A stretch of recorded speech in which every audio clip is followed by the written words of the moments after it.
Expected to rise quickly over the weekend.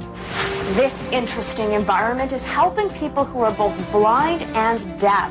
95% of what we learn comes to us through our eyes and our ears. Coming up, I'll tell you why this group in Ontario is at risk of losing some of their resources. Why won't this minister reveal her plan today and assure the deafblind community that their services won't be slashed? A judge. Ahead on A News at 6. It's a disability that affects more than 70,000 Canadians over the age of 12. But a proposed new model to fund critical services for the deaf and blind in Ontario could soon take a major cut. Bridget Brown joins us now with more on the proposed formula and what kind of impact it could have if implemented. Bridget? Jane, just using our show as an example, if a person is blind, they can hear it. If they're hearing impaired, they can read the closed captioning. But for the almost 400 Ontarians who were born both blind and deaf, they have to find a new way to experience the world. They need help to do that, and now that help may be at risk. Tina Lemon is deaf and legally blind. She has no problems finishing her paper route. She just needs a helping hand from Carmel Crisco, a special kind of interpreter called an intervener. Helen Keller is extremely famous. Everybody knows when they talk about Helen Keller, and Anne Sullivan was her intervener. But not many people understand the uniqueness of this very small population. Deafblind Ontario runs group homes with intervener services for 50 people in Ontario. Today they help me understand what it's like to experience the world without sight or sound. For example, this is what your daytimer might look like if you used touch instead of sight. Her calendar is a little different. It's not used by pick symbols. It's used by tactile cues. The rough texture on the bottom of the cubby symbolizes morning. The shoe means walking.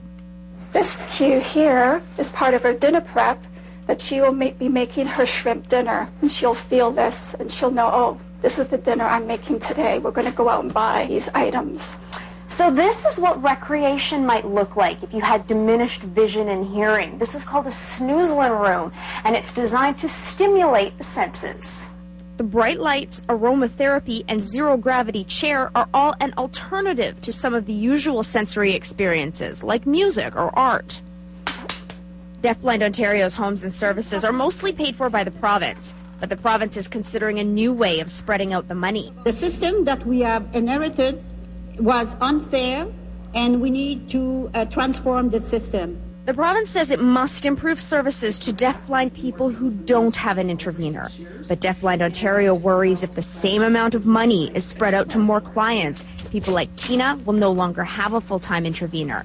They say the result would be devastating. A deafblind person only knows as far as their reach, and what it would be beyond that reach, they wouldn't know. More things are within reach for Tina when she links up with Carmel. It's their trust in you as an intervener that allows them to explore new activities. And when they actually do something new and they enjoy it and you've added another dimension to their life, it is the most rewarding thing you can ever feel.